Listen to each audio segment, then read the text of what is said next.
The nicotine or cigarette tax. Like I said, I was probably about 9 or 12 or something like that when the schools were getting run down, and the schools needed more money. Apparently, there wasn't enough tax money. Although some people said that there was enough money. I'm not exactly sure, but basically some people were saying that the public school system didn't have enough money. And so I decided to initiate the cigarette tax of 75 cents. Actually, at first it was 25 cents. And then I raised it up to 50 cents and then later on 75 cents, basically. And that was me on what's called, and that was for the public education system. Like I said, I wanted to do a public education system, so I initiated the sales tax of basically 25 cents on all cigarettes, or 75 cents basically to pay for public education, which pretty much basically pays for the teachers and also the building of schools and also maintaining of schools as well, which really doesn't cost all that much. Especially, like I said, if you build a school right, it really, they're not that expensive to maintain, but they do cost some money anyway. But that 75 cents on cigarette tax basically pays for, or was paying for, basically, the fuel for the school buses, also the teacher staff payroll, because as you know, I mean, the public education system, everything from preschool all the way up to high school basically is free. All you have to do is you get it for just being a citizen. So where does the money come from? For all that, for all of the school buses, and the teachers and everything else. Well, I mean, fundraisers, as well as sporting events, stuff like that, and also of course some advertising, but also basically the cigarette tax money. Basically, that's what pays for the public education system. Like I said, for years I was just offering the public education system basically, as Lucifer Star, me.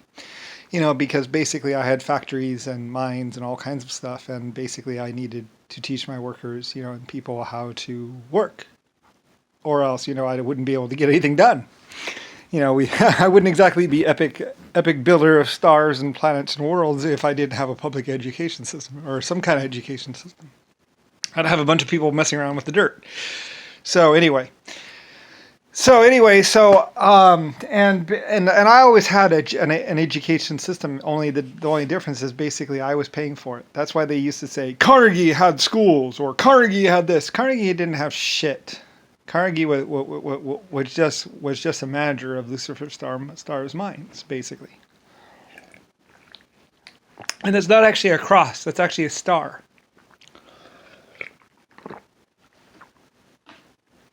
Just two. Actually, it's supposed to be 3 or 4. It's supposed to be 4 lines, one down, one across, one smaller, and one going the other way, smaller. Anyway, whatever. Like I said, you don't really know who did all this stuff or why this stuff was done.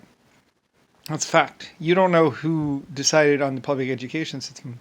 I mean, I did, basically. Things like teaching women how to cook, how to clean some, and also how to sew a little bit. Of just a few of the general things that children weren't being taught at home, basically.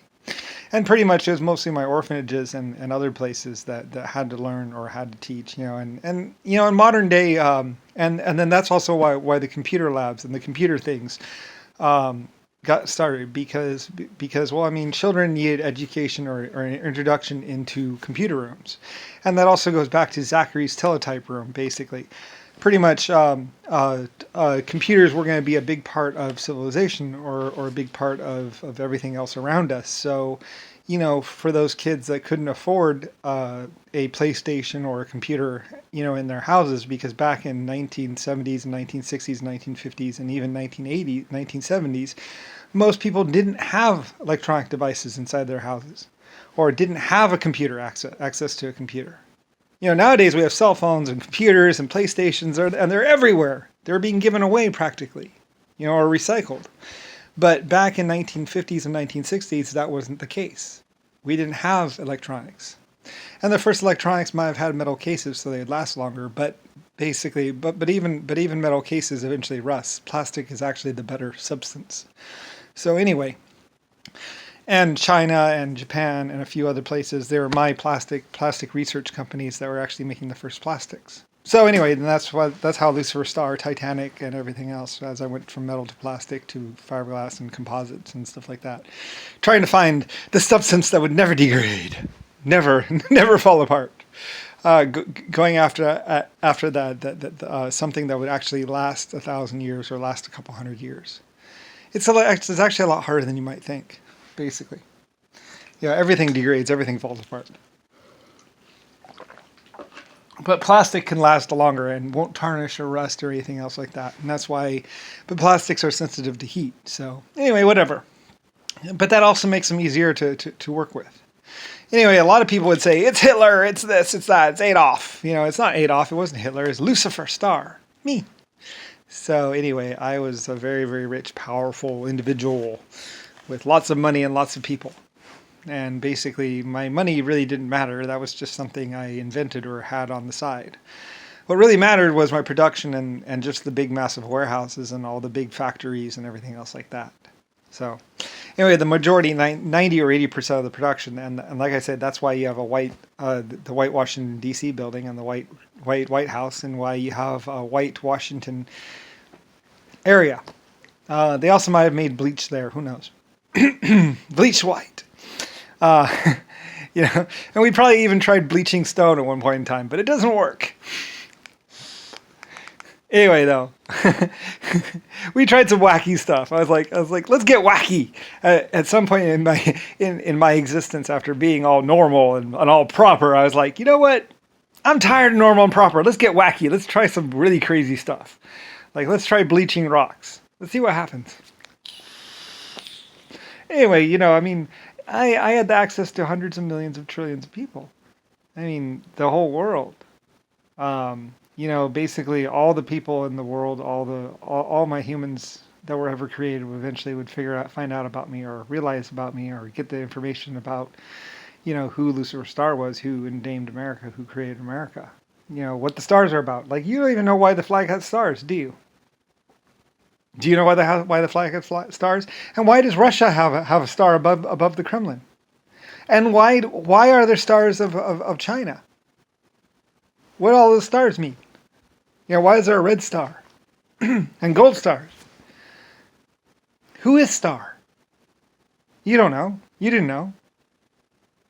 Supposedly Star is supposed to be an American thing, but there are stars of Russia. There are stars of China. There are stars on the uniforms. So where did those stars come from? What do they mean? Well, it's my name, Lucifer Star. They were my people, my trains, my ships, Lucifer White Star Lines, the Titanic, the LS Titanic, and LS trains. There's an L and an S next to a number, and that was Lucifer Star train. Anyway. Most people didn't, you've come into this world, into this society, believing what Bill Gates or Zachary or someone else has taught you, but you don't know why or who played a part in anything. So anyway, eventually you'll start to notice the pictures, or you might go to a museum and see a picture of a train and see on the side L and S, as big as life, Lucifer Star, and a number. But who is LS? Who was LS? What does LS even mean? Well, it stands for Lucifer Star. So anyway, builder of trains and ships and everything in between.